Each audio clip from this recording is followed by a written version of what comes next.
साथियों, मैं RS. Gautam advocate बहुजन पैगाम यूट्यूब चैनल पर अपने विचारों को रखने जा रहा हूं। आशा करता हूं देश के लोगों को हमारे विचार पसंद आएंगे, कुछ प्रतिक्रिया करेंगे, उससे भी समाज के लोगों को कुछ लाभ होगा। क्योंकि देश में जो सोशल मीडिया है वही बहुजन मीडिया है। यदि आप लोग बहुजनों की आवाज़ को बुलंद करना चाहते हैं, सुनना चाहते हैं, देखना चाहते हैं, तो लाइक करें, सब्सक्राइब करें और शेयर करें, जिसकी वजह से जो बहुजन समाज के लोग सोशल मीडिया पर काम कर रहे हैं वो किसी भी तरह से बंद ना हो सके। साथियों, प्रयास किया जा रहा है, अब से नहीं सदियों से प्रयास किया जा रहा है कि ये देश बहुजनों का है और करीब 85% आबादी भी बहुजनों की है, जिसमें मुख्य रूप से SC, ST, आदिवासी, मूल निवासी, OBC और माइनॉरिटी के लोग आते हैं। लेकिन पिछले 75 सालों से इन वर्गों का शासन देश पर क्यों नहीं हो सका, ये सबसे बड़ा प्रश्न है और इस पर सोचने की, विचारने की जरूरत है। शासन केवल 2 पार्टियों का रहा, कांग्रेस का और बीजेपी का। आपने अच्छी तरह देखा, आप लोगों को कहीं भी किसी भी राज्य में कुछ समय को छोड़ करके शासन सत्ता से दूर रखा गया। उदाहरण के तौर पर हम देखें, बीजेपी का शासन इस समय है देश पर और कई राज्यों में उसकी सरकार है। बीजेपी ने एक भी मुख्यमंत्री अनुसूचित जात या अनुसूचित जात का किसी राज्य में नहीं बनाया। उनका वोट लेने के लिए तरह तरह के हटकंडे अपनाती है, लेकिन किसी भी राज्य में इन वर्गों का कोई मुख्यमंत्री नहीं बनाया। हाँ, OBC का मध्य प्रदेश में शिवराज सिंह चौहान को बनाया है, लेकिन वो भी OBC का जरूर है, लेकिन काम सब वही कर रहा है जो बीजेपी के डायरेक्शन होते हैं। इसी तरह से बीजेपी ने अभी आपने देखा OBC के 27 मंत्री केंद्र में बनाए। क्या कर रहे हैं? कोई भी काम OBC के पक्ष में नहीं हो रहा है। मंत्री हैं, मंत्री बने हुए हैं, इस पर गौर करना चाहिए और OBC के लोगों को समझना चाहिए। यूपी में आपने पिछले समय में देखा कि 4 बार बहुजन समाज पार्टी की सरकार रही, जिसमें बहन मायावती जी का शासन रहा, और 4 बार मुलायम सिंह और अखिलेश यादव की सरकार रही। 1 बार अखिलेश यादव की, 3 बार मुलायम सिंह की। इसके अलावा यूपी में कभी भी ना तो अनुसूचित जाति के किसी व्यक्ति की सरकार रही, ना OBC की सरकार रही। कांग्रेस की सरकार रही, अब बीजेपी की सरकार आ गई है। बहुजन समाज के लोग कहते हैं कि ये सरकार तो सबसे खराब है, असंवैधानिक काम कर रही है, देश को बेच दिया, गिरवी रख दिया, निजीकरण कर दिया, आदि बहुत सारे आरोप लगाए जा रहे हैं और वो सही भी हैं, इसमें कोई शक नहीं। लेकिन उसके निवारण के लिए क्या तरीका अपनाया जा रहा है? आप देख रहे हैं इन वर्गों की कई पार्टियां हैं। एक अनुप्रिया पटेल की पार्टी है, अपना दल, एक निषाद पार्टी है, एक समाजवादी पार्टी है, बहुजन समाज पार्टी है, आज़ाद समाज पार्टी बन गई, चंद्रशेखर ने बना ली। उसी तरह से जयंत चौधरी की पार्टी है, RLD है। उधर बिहार में लालू जी की पार्टी है, आदि आदि। हर स्टेट में इस समाज के लोगों की बहुत सारी पार्टियां बन गई हैं। ठीक है, कम से कम आपस में इस तरह का सामंजस्य क्रिएट होना चाहिए। जैसे सपोज महाराष्ट्र है, महाराष्ट्र में से वामन मेश्राम जी आते हैं और प्रकाश अंबेडकर जी आते हैं, तो उनको महाराष्ट्र में काम करना चाहिए। कौन रोकता है? राज अंबेडकर बहुत युवा है, बहुत अच्छा बोलते हैं, बहुत अच्छा काम करते हैं, उनकी सोच बहुत अच्छी है, लोग पसंद भी करते हैं। कम से कम ये सब लोग मिलकर के एक एक राज्य को, एक एक स्टेट को बांट लें और वहाँ पर काम करें, सब एक दूसरे का सहयोग करें तो शायद वहाँ पर सरकारें इनकी बन सकती हैं। लेकिन सारे के सारे मिल करके एक ही स्टेट में आकर के चुनाव लड़ते हैं, वो बड़ा दुर्भाग्यपूर्ण है।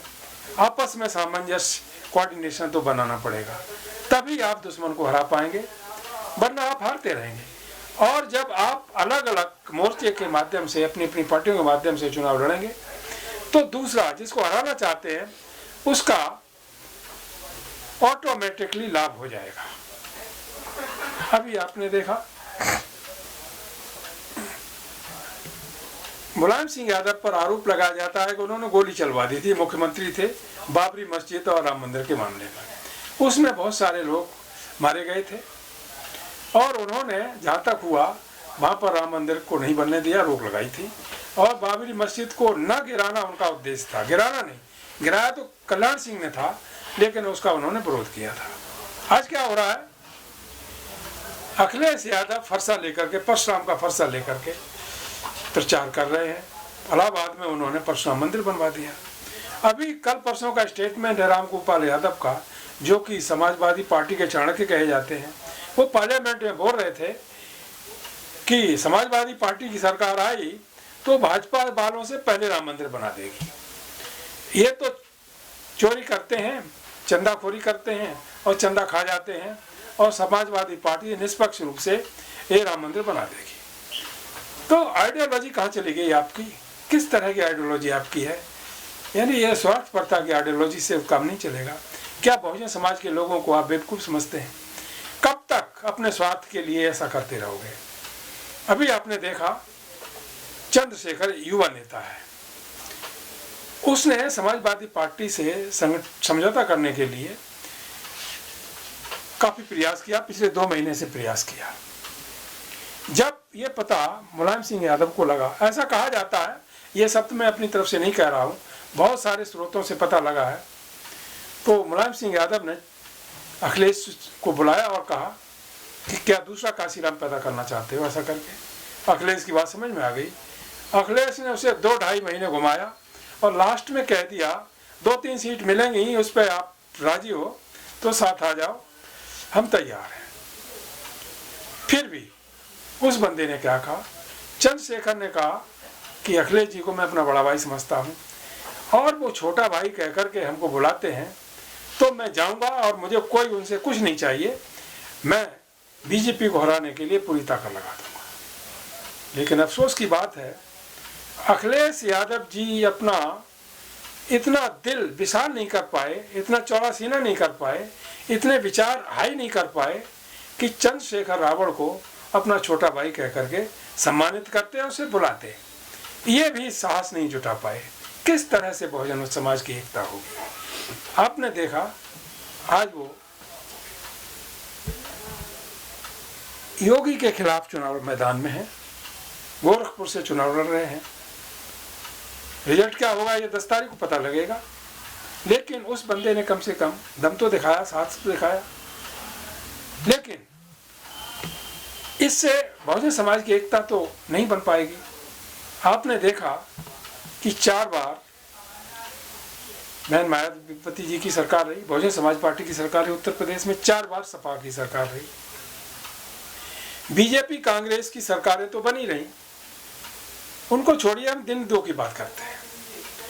आप गहराई से सोचिए कि शासनकाल किसका बढ़िया रहा, किसने निष्पक्ष रूप से सबके लिए समान व्यवहार करते हुए शासन किया और किसने पक्षपात किया। मैं किसी को ना छोटा बता रहा हूँ ना बड़ा बता रहा हूँ, एक जो असलियत है, हकीकत है, जो मैंने भी देखी है, आपने भी देखी है, वही कहने जा रहा हूँ। मायावती जी का शासनकाल 4 बार रहा। उन्होंने भूमिहीनों को भूमि बांटी। जो लोग दबंग लोग थे, सवर्ण कम्युनिटी के थे अथवा किसी कम्युनिटी के थे, जो उनकी ज़मीनों पर कब्जा किए हुए थे, उनको उन्होंने उनके कब्जे हटवाए और उनको मालिक बनाया। नंबर 1। नंबर 2, एजुकेशन के संबंध में उन्होंने बहुत बड़ा काम किया। Inter college, higher secondary school, degree college वगैरह सब सरकार के माध्यम से खोले। गौतम बुद्ध यूनिवर्सिटी उन्होंने बनाई, जो कि एक विश्व स्तर की यूनिवर्सिटी है। ये उनका काम। इसके साथ साथ एक नहीं, हर क्षेत्र में उन्होंने काम बनाए। आपने देखा नोएडा में उन्होंने एक पार्क बनाया, दलित प्रेरणा स्थल जिसे कहते हैं, कितना भव्य स्थान है, जो लोग जाते तबीयत खुश हो जाती है। इसी तरह लखनऊ में उन्होंने पार्क बनाए, यानी एक इतिहास को उन्होंने एस्टेब्लिश करने की कोशिश की, जो बहुजन समाज का इतिहास की तरफ किसी ने सोचा भी नहीं था। वो इतिहास उन्होंने आज की डेट में देखा जाए तो इतिहास के पन्नों में दर्ज कर दिया। जिन महामानवों के बारे में लोगों ने सुना भी नहीं था, जानना भी नहीं चाहते थे, और कांग्रेस और बीजेपी की सरकारें उनको हाईलाइट करना भी नहीं चाहती थी, वो काम बहुजन समाज पार्टी ने किया। आज लखनऊ कोई देखे, बाहर से आए, विदेशी भी आए, तो शायद बाहर जाकर के यही कहेगा कि जिस मुख्यमंत्री ने ये काम किया है उसकी वजह से लखनऊ आज कहां से कहां पहुंच गया है और कितना सुंदर सिटी लग रहा है। भव्यता की दृष्टि से, लोगों को जोड़ने की दृष्टि से अब जो पार्क मायावती जी ने बनवाए वो क्या बीएसपी के लिए है, सबके लिए खुले हुए हैं। बीजेपी वाले जहाँ मीटिंग करते हैं, समाजवादी पार्टी के मीटिंग करते हैं, कांग्रेस के मीटिंग करते हैं, बीएसपी के भी मीटिंग करते हैं। यानी कहने का मतलब जो बहुजन समाज पार्टी ने काम किया वो सबके लिए समान रूप से किया। लेकिन दूसरी पार्टियों के लोग जो सत्ता में रहे उन्होंने ऐसा नहीं किया। उन्होंने वर्ग विशेष को तवज्जो दी और सबके काम जहाँ पर होने चाहिए, जहाँ सबको बराबर का हिस्सेदारी मिलनी चाहिए, वो काम वो नहीं कर पाए। तो ऐसी दृष्टि में आपने देखा पश्चिम यूपी के जो किसान हैं उनका गन्ने का पैसा रुका हुआ था। मायावती सरकार थी, उन्होंने तुरंत उसको रिलीज कराया और लोगों को बंटवाया, उनका पैसा चला गया। इसके साथ साथ जो अत्याचार, जघन्य एट्रोसिटीज हो रही थी शोषितों पर, पीड़ितों पर, उपेक्षित वर्गों पर, चाहे वो एससी का कैंडिडेट हो, माइनॉरिटी का हो, चाहे किसी का भी हो, कोई भी अत्याचारी या दबंग व्यक्ति मायावती जी के शासनकाल में सर नहीं उठा सकता था। सारा प्रदेश जानता, सारा देश जानता, इसमें कोई झूठी बात नहीं है, ना मैं उनकी तारीफ कर रहा हूँ, ये उनका हकीकत है जो मैं बयां कर रहा हूँ। साथ साथ इसके उन्होंने, आप सभी जानते हैं, देखिए ताज कॉरिडोर बनाया, कितना बढ़िया, पूरा नहीं हो पाया, तब तक तमाम बाधाएं उत्पन्न की गई। कितना बढ़िया होता है तो बन जाता, आज जो आगरा की स्थिति है ये वो बन जाता, कितना बढ़िया लगता। उन्होंने ताज एक्सप्रेस भी बनाया, दिल्ली से आगरा तक। देश के अंदर ये एक पहला उदाहरण है जो मायावती जी ने बनाया, बहुजन समाज पार्टी का मुख्यमंत्री रहते हुए उन्होंने बनाया, और वो इतना सुंदर बेहतरीन बना हुआ है, शायद देश के अंदर सर्वे किया जाए तो पहले नंबर पर आएगा। बाद में अखिलेश जी की सरकार आई, उन्होंने आगरा से लखनऊ को जोड़ दिया, वो भी बढ़िया बनाया, इसमें कोई शक नहीं किसी तरह की, लेकिन वो उतना बढ़िया नहीं, कहने का मतलब दूसरे नंबर पर आ गया। लेकिन बनाया तो सपा ने भी काम किया और बसपा ने तो वो काम किया जिसकी किसी ने कल्पना नहीं की थी। लेकिन कांग्रेस और भाजपा ने क्या बनाया? अब भाजपा ने क्या बनाया आप देख रहे हैं, मोदी जी प्रचार कर रहे हैं और योगी जी प्रचार कर रहे हैं, अमित शाह जी प्रचार कर रहे हैं, नड्डा जी प्रचार कर रहे हैं, राजनाथ सिंह जी प्रचार कर रहे हैं, हिंदू मुस्लिम की बात करते हैं, धर्म की बात करते हैं, आरती करते हुए दिखाई देते हैं प्रधानमंत्री और मुख्यमंत्री और नड्डा और अमित शाह जी। मंदिरों में जाते हैं, क्या मंदिरों में जाने से विकास हो जाएगा? मंदिरों से रोजी रोटी मिलेगी, मंदिरों से शिक्षा मिलेगी, मंदिरों से क्या मिलेगा? तो सारे जितने हिंदू हैं वो मंदिर बना दें, मुसलमान हैं वो मस्जिदें बना दें, ईसाई हैं वो गिरजाघर बना दें, जो बुद्धिस्ट लोग हैं हर जगह बुद्ध विहार बना दें, तब तो हो गया। विकास का काम तो कोई नहीं करेगा। तो इसलिए अभी कल का मैं एक वीडियो देख रहा था, जो मनुवादी लोग हैं, कम से कम 10-20 गायें थी और गायों के एक तरफ वो मंत्र उच्चारण कर रहे थे, यानी जानवरों को वो वेद पुराण सिखा रहे थे। इससे बड़ी हीनता की बात और क्या हो सकती है? जो विदेशी लोग इस चीज़ को सोचेंगे तो कहेंगे आज इंडिया तो वही है जहाँ 1000 साल पहले थी, कहाँ विकास कर रही है। इस तरह से शिक्षा के दरवाजे इन्होंने बंद कर दिए, रोजगार के दरवाजे बंद कर दिए, स्टूडेंट बेरोजगार हो गए। इसके अलावा पक्षपात इतना हो रहा है कि आप किसी थाने में चले जाइएगा, आपकी FIR लॉन्च नहीं होगी। उधर मोदी जी, अमित शाह जी, योगी जी झूठा प्रचार कर रहे हैं देश में। रात में एक लेडी 12 बजे चली जाए तो कहीं कुछ नहीं। मैं तो कहता हूं अमित शाह जी, आप आइए, आप किसी से एक लेडी का रूप बनवा लीजिएगा, कपड़े पहन लीजिएगा और दिन में 12 बजे आप गहने पहन करके निकलिए यूपी के अंदर। आपको पता लग जाएगा कि आप घर पर आते हैं, आप सुरक्षित आते हैं या आपके कपड़े लत्ते गहना फहना सब उतार लिया जाता है। तो उतना झूठ बोलो जितना कम से कम पच जाए लोगों को। आप तो बिल्कुल सफ़ेद झूठ बोल रहे हो, देश के लोग समझते हैं और ऐसी मूर्खतापूर्ण बातों पर लोग हंसते भी हैं। इसलिए अब देश में क्या हो रहा है, यूपी में क्या हो रहा है, जहाँ बीजेपी के लोग जाते हैं पिटते हैं, मीडिया नहीं दिखाता। मीडिया क्योंकि मोदी जी ने अपनी मुट्ठी में कर रखा, कैद कर रखा है। मीडिया जो मोदी मीडिया का, जिसे गोदी मीडिया कहा जाता है, लोगों को भ्रमित कर रहा है, पूरे देश को भ्रमित कर रहा है, हकीकत से आबरू नहीं कर रहा है, हकीकत को छिपाते हुए केवल बीजेपी का और मोदी जी का, इनका सबका प्रचार कर रहा है। अभी न भारत की टाइम्स जो न्यूज़पेपर है उसकी न्यूज़ के अनुसार आया कि मोदी जी के शासनकाल में मोदी जी ने अपनी यात्राओं पर और होर्डिंग लगाने में, अपना प्रचार करने में जो होर्डिंग लगवाए, मेट्रो स्टेशन हो, रेलवे स्टेशन हो, बस स्टैंड हो, कहीं पर भी 66 अरब रुपए देश का खर्च कर दिया। 66 अरब। आप सोचिए, ऐसा देशभक्त शायद विश्व में कहीं नहीं मिलेगा जो केवल अपनी यात्राओं पर और अपने प्रचार के लिए होर्डिंग लगाने में 66 अरब रुपया 7 साल में खर्च कर दे। इस पैसे से कितना बड़ा कितनी यूनिवर्सिटी बन सकती थी, कितने अस्पताल बन सकते थे, कितने वो काम रोजगार मिल सकती थी, वो काम नहीं हुआ। तो ऐसे ऐसे लोग हैं, ये देशभक्ति का नाटक कर रहे हैं। अभी आपने देखा शिक्षक हैं, धरना दिए हुए हैं, उनका वेतन रोका जा रहा है। सफाई कर्मचारियों के लिए उनका धरना दिया जा रहा है, उनके पैसे नहीं मिल रहे हैं, उनकी तनख्वाह नहीं मिल रही है। उसी तरह से लेबर क्लास के लोग हैं, आंगनबाड़ी के लोग हैं, मनरेगा के लोग हैं, आगरा हो, लखनऊ हो, कानपुर, हर जगह, हर जिले में जहाँ भी जाइए कलेक्ट्रेट पे धरने पे बैठे हुए होंगे लेडी और क्या नाम जेंट्स, क्योंकि उनकी तनख्वाह नहीं मिल रही 4-4 महीने से। डॉक्टरों की तनख्वाह नहीं मिल रही 4-4 महीने से। लेकिन मोदी जी के लिए पैसे की कमी नहीं है, अमित शाह जी के लिए पैसे कमी नहीं, योगी जी के लिए, इनके पास पैसे कमी नहीं है, विदेश की यात्राओं के लिए कमी नहीं है। चाहे कितना भी पैसा इनको चाहिए उतना पैसा ये खर्च करते हैं। आप देख रहे हैं जो SC ST और OBC का आरक्षण था, इसको खत्म कराने के लिए इन्होंने क्या क्या चालें चली। नंबर 1, इन्होंने सोचा कि ऐसे करने से फायदा नहीं होगा, इनका आरक्षण खत्म करना है तो प्राइवेटाइजेशन कर दो। इन्होंने रेलवे का, ONGC का, जो बड़ी एयर इंडिया का और बड़ी बड़ी जितनी कंपनियां थीं उनको निजी हाथों में बेच दिया, नीलाम कर दिया, अथवा उनको गिरवी रखने के लिए जा रहे हैं। और उससे जो पैसा आएगा उसका क्या, ये देश हित में काम करेंगे, किस हित में काम करेंगे, ये तो वही जाने, समय बतलाएगा। इस बात को, इन बातों को मीडिया नहीं दिखाएगा।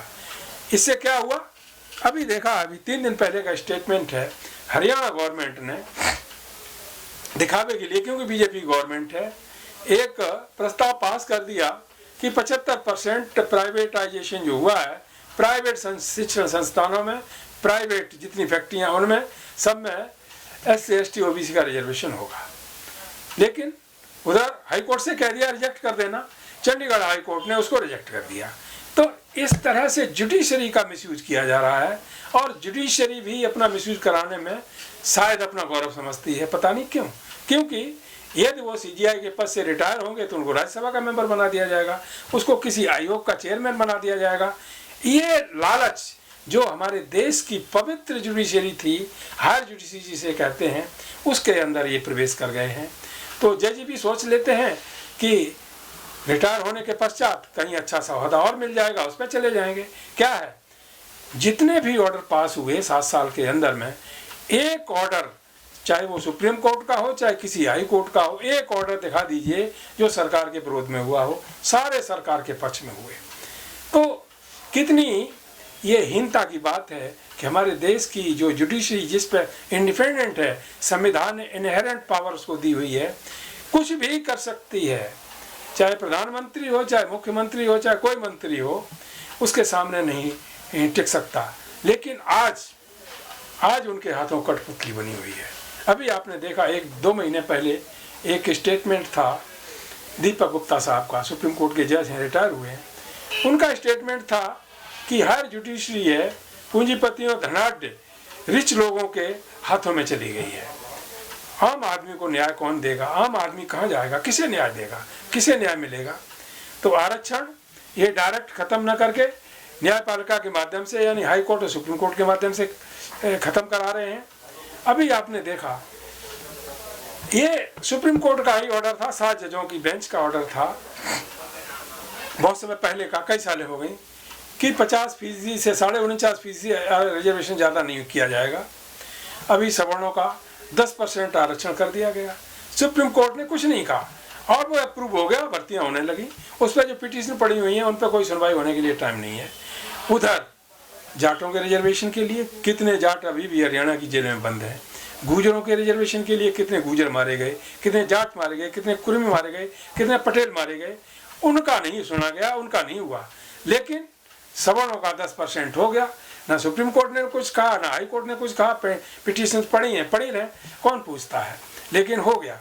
इसका मतलब क्या समझे कि हमारे देश की जो हायर जुडिशरी है वो भी इनके चक्कर में आ गई है, और जैसा ये कहते हैं वैसे ही ऑर्डर पास हो जाते हैं। ये सब देश का बुद्धिजीवी समाज देख रहा है, और आज नहीं तो कल जिस तरह से आज बीजेपी के खिलाफ, बीजेपी के कार्यों के खिलाफ जो उनकी पक्षपात रवैया, हिंदू मुस्लिम, दलित, ईसाई, तमाम दुनिया भर का धर्म के नाम पर जो आतंकवाद फैलाया जा रहा है, हो सकता है कल देश की जुडिशरी के खिलाफ भी लोग कहीं सड़कों पर ना जाएं। सबसे बड़ा अंदेशा तो ये है। तो हमारी जो हर जुडिशरी है हमारे देश की एक मान सम्मान की धरोहर है, जिसके सामने सब नतमस्तक हैं। सारे देश के लोग भारत के सुप्रीम कोर्ट पर, हाई कोर्ट पर गर्व करते हैं कि हमारा सुप्रीम कोर्ट है, हमारा हाई कोर्ट है, और वहाँ से हमको न्याय मिलेगा। मैं चाहता हूँ कि वो गौरव और गरिमा हाई कोर्ट और सुप्रीम कोर्ट को बनाए रखनी चाहिए, देश हित में, समाज हित में और न्यायपालिका के हित में। हाई कोर्ट के जो ऑर्डर होते हैं जिला अदालतें फॉलो करती हैं, सुप्रीम कोर्ट के ऑर्डर होते हैं पूरा देश फॉलो करता है। जब इस तरह के ऑर्डर होने लगेंगे तो जिला अदालतों का क्या होगा? सर्वे करने के पश्चात बहुत, चंडीगढ़ हो, चाहे इलाहाबाद हाई कोर्ट हो, चाहे कहीं इंदौर हो, कहीं किसी तरह से गुजरात हो, महाराष्ट्र हो, सब जगह से व्यूज आ रहे हैं। लोग कहते हैं कि हाई कोर्ट और सुप्रीम कोर्ट में जो जजों की नियुक्तियां होती हैं कॉलेजियों के माध्यम से होती हैं। वो इम्पार्शल नहीं है, इम्पार्शल तरीके से नहीं, गोपनीय तरीके से कर दी जाती है। देश सबका है, रिप्रेजेंटेटिव सबका होना चाहिए, केवल 2 वर्गों का, पर्टिकुलर 2 वर्गों का ही नहीं। तो ये भी एक गलत मैसेज जा रहा है। कॉलेजियम से जो नियुक्तियां हो रही हैं वो बंद होनी चाहिए, सबको बराबर का मौका मिलना चाहिए। तभी जा करके जब हमारे सुप्रीम कोर्ट और हाई कोर्ट में ही ये पक्षपात होगा तो शासन प्रशासन की तो बात छोड़ दीजिएगा, वहाँ तो होगा ही होगा। साथियों, पूरे देश से आवाज़ें उठ रही हैं, पिछले दशकों से आवाज़ें उठ रही हैं कि देश में चुनाव बैलेट पेपर से होना चाहिए।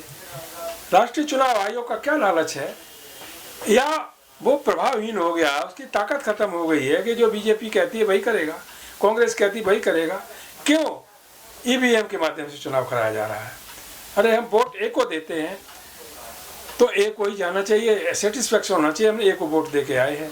लेकिन वो बात सही है गलत है हम नहीं कह सकते, लेकिन वो बी को ट्रांसफ़र हो जाता है। ये एक एलिगेशन भी समझा जाता है, वास्तविकता हो सकती है। ये एलिगेशन क्यों हो?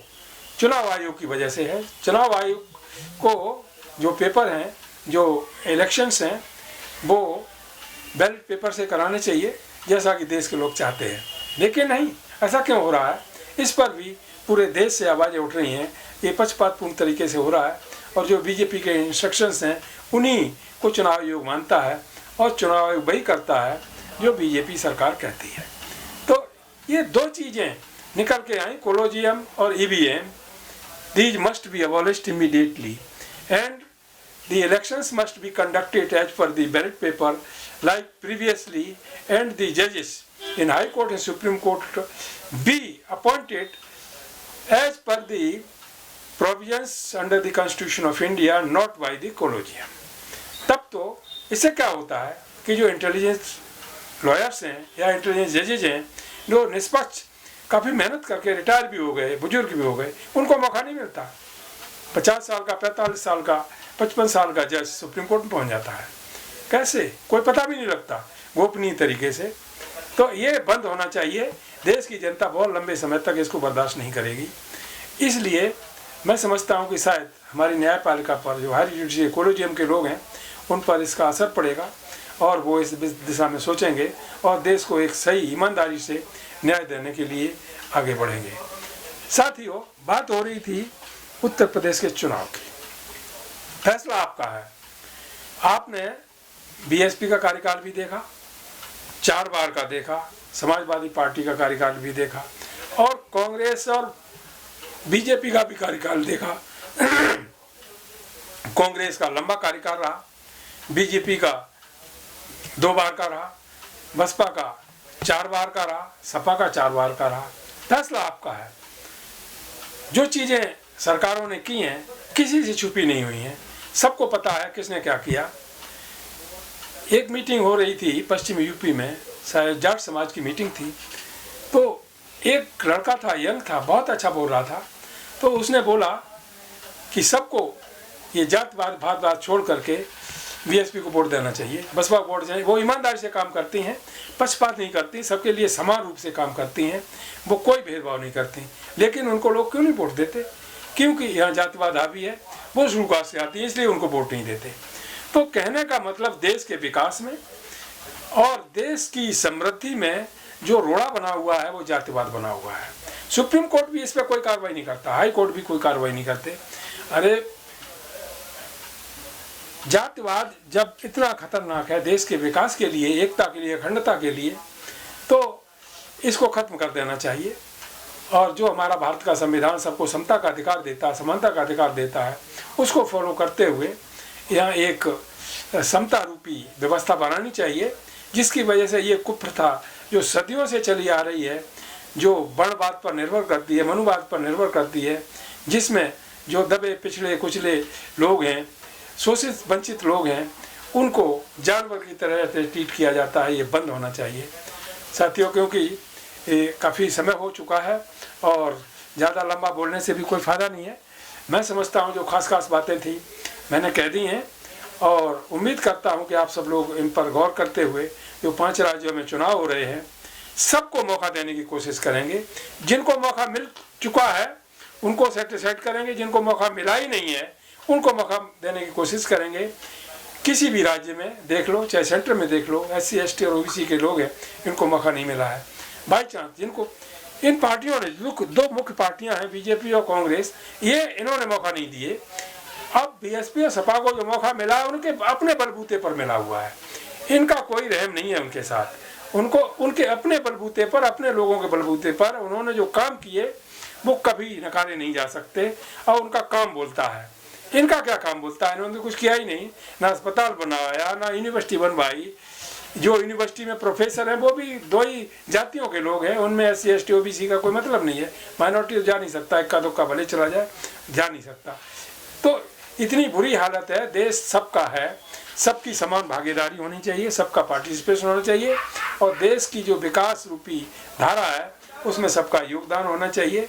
इन्हीं सब बातों को ध्यान में रखते हुए मैं आप लोगों से आग्रह करूंगा, मुख्य रूप से उत्तर प्रदेश की जनता से आग्रह करूंगा कि जिसने काम किया है, मानव हित में काम किया है, सबके लिए समान रूप से काम किया है, उसको वोट करें। वो आपके लिए और मजबूती से काम करेगा, आपका भला होगा, देश का विकास होगा, प्रदेश का विकास होगा। क्योंकि 2024 में पार्लियामेंट के चुनाव होने वाले हैं और ये सभी जानते हैं कि दिल्ली का रास्ता यूपी से होके आता है। ये चुनाव बहुत बड़ा रोल अदा करेगा। आपसे यही अनुरोध है कि आप जो डिसीजन लेंगे, निर्णय लेंगे, वो सोच समझ के सही लेंगे। जहाँ तक मैं समझता हूँ कि जो SC ST के लोग हैं, आदिवासी लोग हैं, ज़्यादातर लोग वो BSP को वोट करेंगे, OBC के ही लोग भी वोट करेंगे, सवर्ण समाज के, जो ब्राह्मण समाज के लोग हैं वो भी उधर, क्योंकि उनके साथ भी अत्याचार हुआ है, वो भी उधर वोट करने की सोच रहे हैं। दूसरा, जहाँ तक समाजवादी पार्टी का सवाल है, मिलकर काम करने की ज़रूरत है।